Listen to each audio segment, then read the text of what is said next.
And for their sakes I sanctify myself, that they also might be sanctified through the truth. John 17:19. The ideal we serve and strive to attain could never be evolved from us, were it not potentially involved in our nature.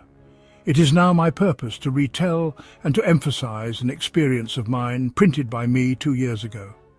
I believe these quotations from the Search will help us to understand the operation of the law of consciousness and show us that we have no one to change but self.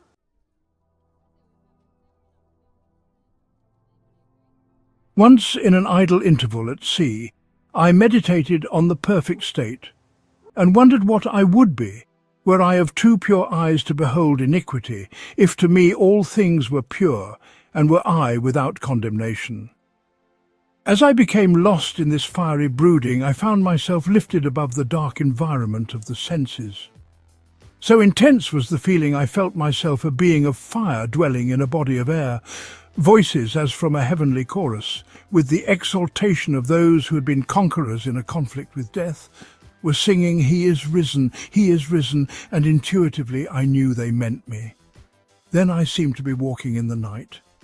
I soon came upon a scene that might have been the ancient pool of Bethesda, for in this place lay a great multitude of impotent folk, blind, halt, withered, waiting not for the moving of the water as of tradition, but waiting for me. As I came near, without thought or effort on my part, they were, one after the other, moulded as by the magician of the beautiful. Eyes, hands, feet, all missing members, were drawn from some invisible reservoir and moulded in harmony with that perfection which I felt springing within me. When all were made perfect, the chorus exulted, "It is finished." Then the scene dissolved and I awoke. I know this vision was the result of my intense meditation upon the idea of perfection, for my meditations invariably bring about union with the state contemplated. I had been so completely absorbed within the idea that for a while I had become what I contemplated, and the high purpose with which I had for that moment identified myself drew the companionship of high things and fashioned the vision in harmony with my inner nature. The ideal with which we are united works by association of ideas to awaken 1,000 moods to create a drama in keeping with the central idea.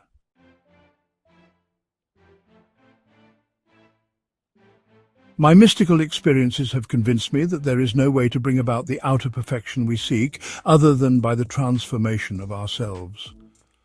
As soon as we succeed in transforming ourselves, the world will melt magically before our eyes and reshape itself in harmony with that which our transformation affirms. In the divine economy, nothing is lost. We cannot lose anything save by descent from the sphere where the thing has its natural life. There is no transforming power in death, and whether we are here or there, we fashion the world that surrounds us by the intensity of our imagination and feeling, and we illuminate or darken our lives by the concepts we hold of ourselves. Nothing is more important to us than our conception of ourselves, and especially is this true of our concept of the dimensionally greater one within us. Those who help or hinder us, whether they know it or not, are the servants of that law which shapes outward circumstances in harmony with our inner nature. It is our conception of ourselves which frees or constrains us, though it may use material agencies to achieve its purpose. Because life moulds the outer world to reflect the inner arrangement of our minds, there is no way of bringing about the outer perfection we seek other than by the transformation of ourselves. No help cometh from without. The hills to which we lift our eyes are those of an inner range. It is thus to our own consciousness that we must turn as to the only reality, the only foundation on which all phenomena can be explained. We can rely absolutely on the justice of this law to give us only that which is of the nature of ourselves. To attempt to change the world before we change our concept of ourselves is to struggle against the nature of things.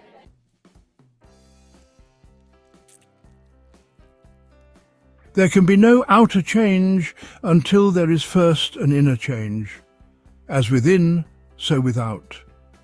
I'm not advocating philosophical indifference when I suggest that we should imagine ourselves as already that which we want to be, living in a mental atmosphere of greatness, rather than using physical means and arguments to bring about the desired change. Everything we do, unaccompanied by a change of consciousness, is but futile readjustment of surfaces. However we toil or struggle, we can receive no more than our assumptions affirm.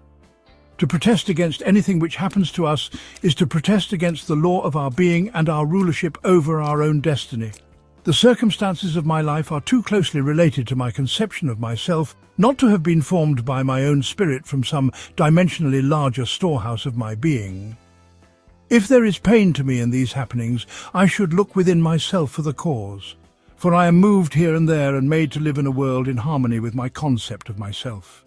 Intense meditation brings about a union with the state contemplated, and during this union we see visions, have experiences, and behave in keeping with our change of consciousness. This shows us that a transformation of consciousness will result in a change of environment and behavior.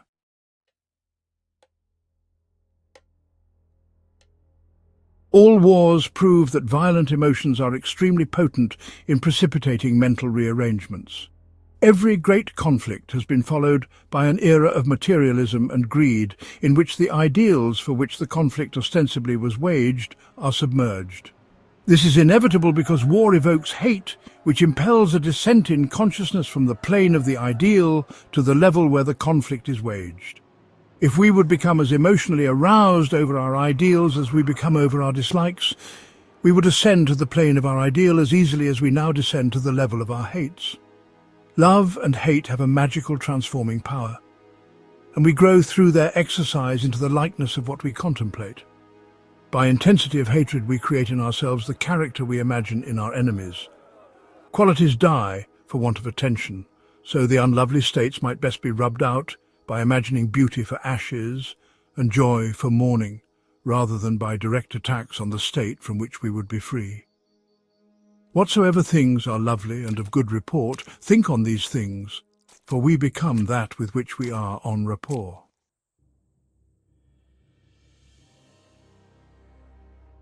There is nothing to change but our concept of self. As soon as we succeed in transforming self, our world will dissolve and reshape itself in harmony with that which our change affirms. Thank you for joining us on this exploration of Neville Goddard's Out of This World. Remember, your imagination is the blueprint of your destiny. This video is a production of Dadson Education, a non-profit organization dedicated to personal empowerment and the upskilling of youth worldwide. Your support helps us create more educational resources and transform lives globally. If you enjoyed this video, please give it a thumbs up and share it with others who might benefit from these ideas. And if you haven't already, subscribe to the channel and hit the notification bell so you never miss an update. Let us know in the comments. What's one idea from this book that inspired you the most? Thank you for watching.